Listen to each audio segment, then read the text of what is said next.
안녕하세요. 김사유입니다. 오늘 한 구절 리뷰는 책과 서점이라는 키워드로 세 권의 책을 선정해 보았습니다. 먼저 비문학 책부터 소개해 드리도록 하겠습니다. 첫 번째 책은 헨리 페트로스키의 책이 사는 세계입니다. 출판사는 서해문집입니다. 책은 책이 있는 공간에 대한 이야기를 중심으로 하고 있습니다. 초반부에는 책의 물성에 대한 이야기를 시작으로 하고 중반부와 후반부에는 책을 읽고 보관하는 공간들에 대해서 이야기를 하고 있습니다. 중요한 것은 이에 대한 내용들이 역사 분야의 방법으로 연구, 탐구한 형식이라는 점인데요. 그러다 보니까 주제만 보자면 독서를 하는 사람들에게 굉장히 대중적인 느낌을 이렇게 줄 수 있는 키워드이지만 읽어보시면 굉장히 전문적인 서술 형식이다 라는 느낌을 좀 많이 받게 되는 책입니다. 저는 개인적으로 책꽂이와 관련된 내용에 관심이 먼저 갔었던 책인데요. 독서를 취미로 하다 보면 구매하기, 수집하기도 이제 또 취미가 되잖아요. 그래서 이 책들을 집에 보관하기 위한 방법에 대해서 관심이 많이 가면서 이 책꽂이와 관련된 내용들에 관심을 좀 많이 가지게 됐습니다. 실제로 책의 모양과 책꽂이의 상관성을 이야기해주는 부분이 재미있기도 했고요. 책의 모양이 책꽂이의 형태에 영향을 주고 또 이 형태가 공간에 영향을 주는 일련의 과정이 세밀하게 설명되어 있는 책이어서요. 책을 좋아하는 모든 분들에게 시간의 흐름 속에서 책과 공간, 이 두 단어에 대해서 좀 생각해 볼 수 있는 책이지 않았나 합니다. 이 책의 한 구절은요, 제가 이 설명한 내용과 조금 관련은 그렇게 크지 않은 부분이기는 한데요. 책을 좋아하는 분들에게 그 마음을 좀 대변해 줄 수 있는 구절을 뽑아 보았습니다. 그는 책이 잘 채워진 방에서는 누구도 혼자라는 느낌이 들지 않고 들 수도 없다고 믿었다. 그는 또 책을 구입하는 것은 서점에 돈을 지불하는 일로 끝나지 않는다고 생각했다. 돈을 지불하는 것은 상당히 긴 일련의 과정에서 첫 번째 대목에 지나지 않기 때문이다.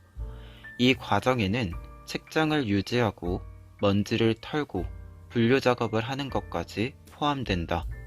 그러나 그것은 힘들기는 하지만 동시에 반갑기도 한 일이다.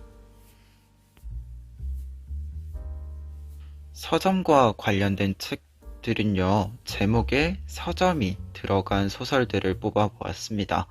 이 소설들은요, 치유, 성장, 환상 등의 키워드들이 좀 들어가 있는 책들인데요.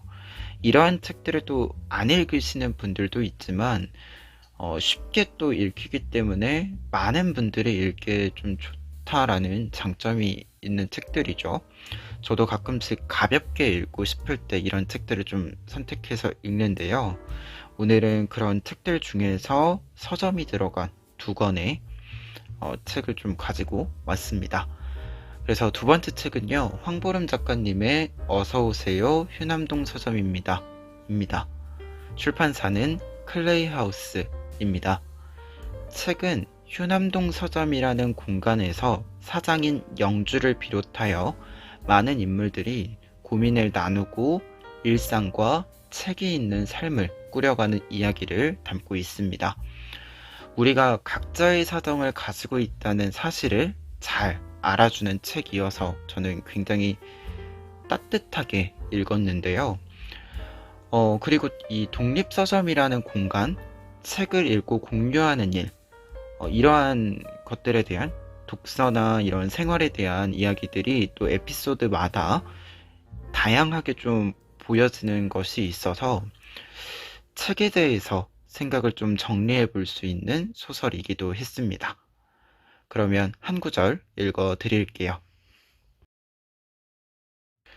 그런데 강해질 뿐만 아니라 고통스러워지기도 하거든요.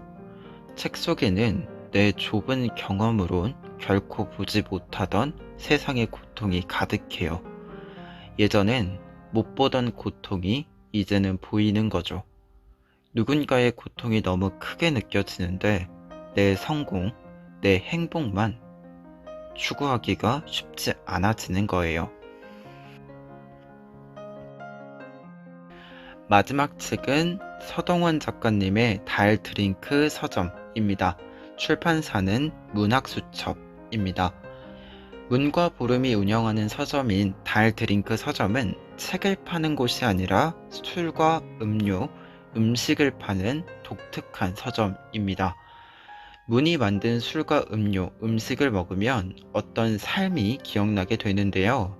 이 과정과 경험으로 하여금 에피소드마다 나오는 인물들이 고민을 조심스럽게 좀 풀어가게 됩니다.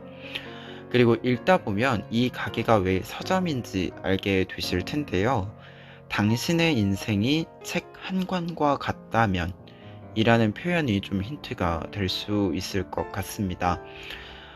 이 표현과 소설 속에 나오는 책의 의미, 이 두 가지가 좀 결합이 됐을 때 좀 생각의 지점을 또 만들어주는 책이기도 해서요. 가볍게 읽기도 좋지만 멈춰서 좀 읽다가 멈춰서 생각을 하기에도 또 좋은 책이다. 이렇게 좀 소개를 드려봅니다. 그리고 이 책의 강점은 이 부분들과 좀 더불어서요. 환상, 판타지 이러한 장치들을 사용하면서도 현실적인 방식으로 이야기를 전개하고 있다는 점인데요.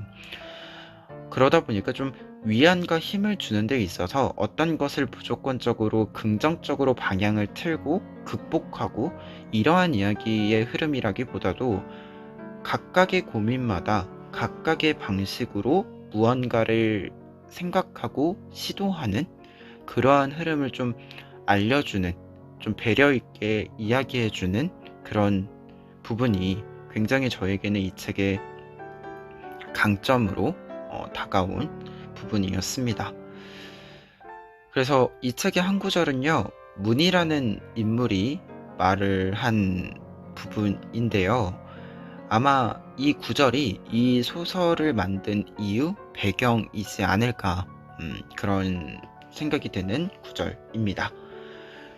그러면 마지막으로 한 구절 읽어드리고 오늘 영상은 마무리하도록 하겠습니다. 저는 다음 영상으로 또 뵙도록 하겠습니다. 아니, 말한 적 없나? 나는 동화책을 보더라도 그런 장면을 좋아해.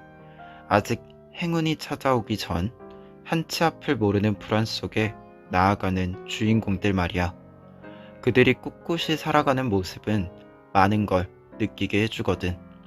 나는 그런 사람들을 진심으로 응원하고 있어.